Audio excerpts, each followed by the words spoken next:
So as you guys can see, we have Noah hooked up to a lie detector here. It actually monitors his heartbeat, his heart rate, his blood pressure, among other things, and it's gonna.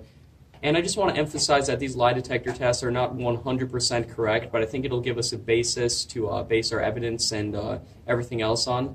So we're gonna be asking Noah a few questions. Could you show that to the camera real quick, Noah? Okay, Noah, let's just start off with the basics, and we'll see what the lie detector says. First off, are you an actual time traveler from the year 2030? Yeah. Okay.